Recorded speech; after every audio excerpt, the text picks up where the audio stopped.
안녕하세요, 단디부자 여러분, 홍부자입니다. 쉴 줄 모르고 오르는 서울 집값, 과연 더 오를 수 있을까요? 해답을 드릴 테니 끝까지 시청해 주세요.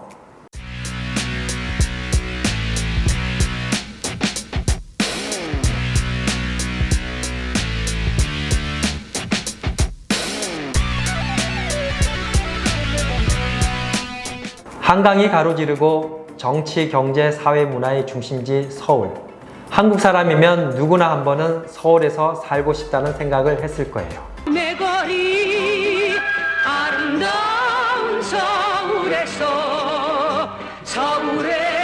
살렵니다. 그러나 오르는 집값을 견디다 못해 해마다 많은 사람들이 외곽으로 지방으로 떠밀려가는 현실.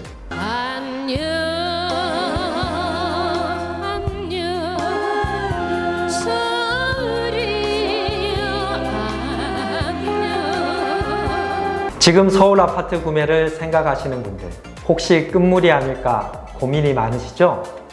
이 홍부자가 여러분의 고민을 해결해 드리겠습니다. 서울의 집값 단기 전망을 하기 위해서 5가지 요인을 살펴보았습니다. 현재 집값 수준, 수요, 공급, 금리 방향, 그리고 부동산 정책. 오늘은 손가락 지시봉을 사용하여 가격 상승 요인은 빨간 지시봉, 하락 요인은 노란 지시봉으로 표시하겠습니다. 현재 집값 수준을 알아보기 위해 가구 소득 대비 주택 가격 비율을 살펴보겠습니다. PIR이라 하며 평균 수준의 주택을 구입하는 데 걸리는 시간을 의미합니다. PIR이 높아지면 현재 소득으로 내 집 마련 기간이 길어진다는 의미로 집값이 고평가되었다고 해석할 수 있습니다. 이럴 경우 가격 하락 요인으로 작용하겠죠. KB 부동산 통계를 이용하여 서울주택의 PIR을 보겠습니다. PIR 지수가 꾸준히 상승하는 것을 볼 수 있습니다. 2021년 3월 서울 PIR은 17.8인데 다른 곳에 한 푼도 쓰지 않고 17.8년 동안 돈을 모아야 서울에 집 한 채 장만할 수 있다는 뜻입니다. 이는 2008년 국민은행이 PIR 조사를 시작한 후 가장 높은 수치입니다. 집값 하락 요인이네요. 이번에는 수요를 살펴보죠.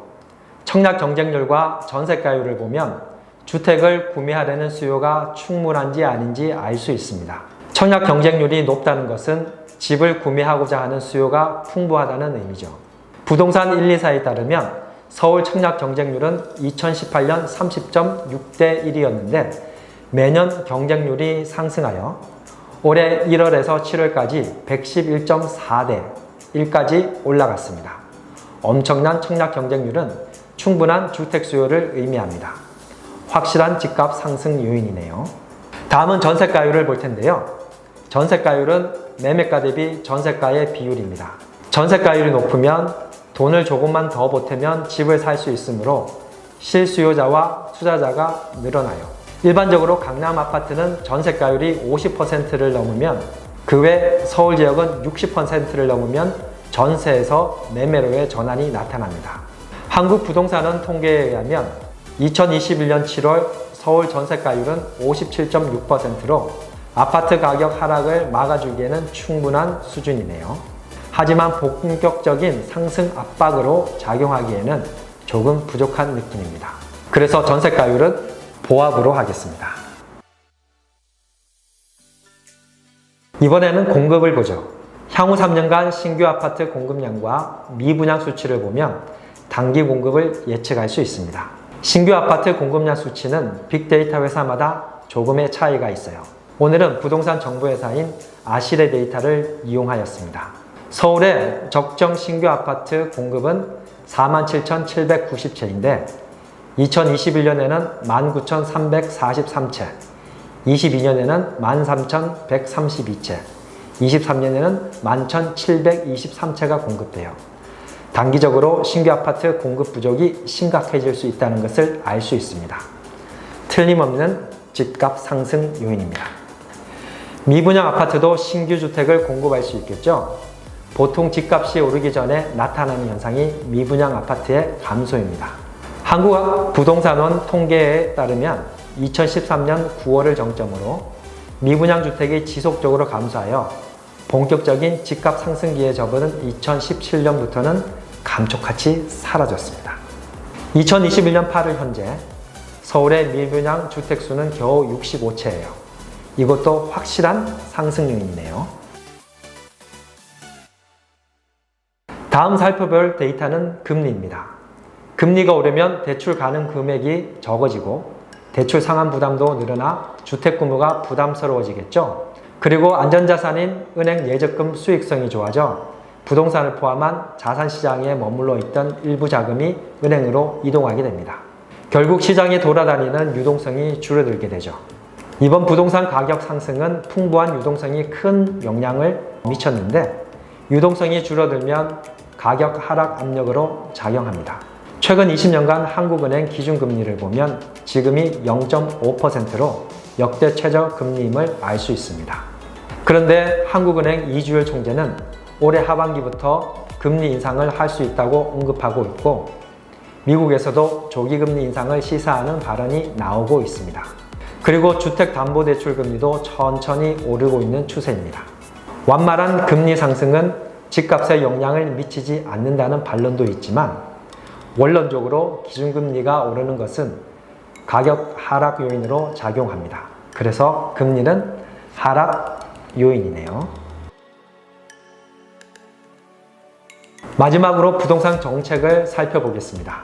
현 정권의 부동산 정책은 최근까지 수요 억제 정책과 규제가 주를 이루었습니다.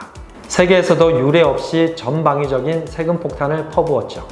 유주택자들은 올라간 세금을 내기 위해서는 집값을 올리거나 전월세를 인상해야 했죠. 과도한 세금이 오히려 집값을 올려버린 셈입니다. 그리고 양도세 중과로 인해 다주택자들이 집을 파느니 자녀에게 증여를 하거나 버티기에 돌입했어요. 기존 주택 공급마저 막혀버린 거죠. 뿐만 아니라 급조된 공급 정책의 요지는 비효율적인 공공이 개발을 주도하겠다는 것입니다. 공공이 효율적으로 공급을 할 수 있으리라 믿는 사람은 별로 없겠죠? 결론적으로 세금과 규제로 수요도 줄었지만 공급이 더욱 줄어버렸습니다. 거듭된 부동산 정책 실패로 인해 국민들은 더 이상 정책을 신뢰하지 않고 있어요.